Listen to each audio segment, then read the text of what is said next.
ఇప్పుడు నేను చెప్పబోయే రాసుల వాళ్ళకైతే లక్ష్మీదేవి అమ్మవారైతే బంగారు తలంబ్రాలు పొయ్యబోతూ ఉన్నారు. ఈ రాసులకైతే సంపదకు సంపద, డబ్బుకు డబ్బు, పేరుకు పేరు వచ్చేస్తాయి. లక్ష్మీదేవిలకు అన్ని ప్రసాదిస్తున్నారు. ఈ కర్కాటక రాశి వీళ్ళకి సెప్టెంబర్ నెల అయితే బాగా కలిసి వస్తుంది. లక్ష్మీదేవి అనుగ్రహం ఎక్కువగా ఉంటుంది. వ్యక్తిగత జీవితాన్ని మెరుగుపరుచుకుంటారు. గతంలో కంటే ఇప్పుడు ఆర్థికంగా బలపడతారు. దేవాలయాలను సందర్శిస్తారు. ఆధ్యాత్మిక వాతావరణానికి ఆకర్షితులవుతారు. కుటుంబ సభ్యులంతా కూడా పుణ్యక్షేత్రాలకు వెళ్తారు. పెట్టిన పెట్టుబడులు కూడా భారీగా వస్తాయి. అలాగే మిథున రాశి వాళ్ళకు కూడా ప్రేమలో ఉన్న వారి జీవితం ఆనందకరంగా ఉంటుంది. అందరితో వీరు మంచి సంబంధాలు కలిగి ఉంటారు. ఉద్యోగస్తులు, వ్యాపారస్తులు తమ పని ప్రాంతంలో కొత్త బాధ్యతలు స్వీకరిస్తారు. ఉద్యోగులకు పదోన్నతి, వ్యాపారులకు లాభాలు కూడా వస్తాయి. సానుకూలమైన ఆలోచనలు కూడా వీళ్ళకి కలిగి జీవితం అద్భుతంగా ఉంటుంది.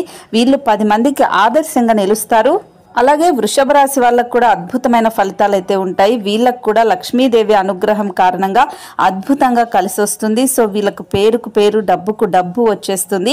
సెప్టెంబర్ నెలంతా వీళ్ళకి అద్భుతంగా ఉంటుంది. అన్ని రకాల వీళ్ళకి బాగా కలిసి వస్తుంది అని జ్యోతిష్య పండితులు చెప్తూ ఉన్నారు. అలాగే ఉద్యోగం కోసం ఎదురు చూస్తున్న వాళ్ళకు కూడా ఉద్యోగం వచ్చే అవకాశం ఉంటుంది. పెళ్లి కాని వాళ్ళకి పెళ్లి కుదిరే అవకాశం ఉంటుంది. ప్రేమలో ఉన్న వాళ్ళకు కూడా ఆ బంధం ఇంకా బలపడుతుంది. సో ఇరు వర్గాలు అంగీకరించి పెళ్లికి కూడా ఒప్పుకుంటారు. సో ఇప్పుడు నేను చెప్పిన 3 రాశులకైతే లక్ష్మీదేవి అనుగ్రహం సంపూర్ణంగా ఉంటుంది. మరి మీ రాశి కామెంట్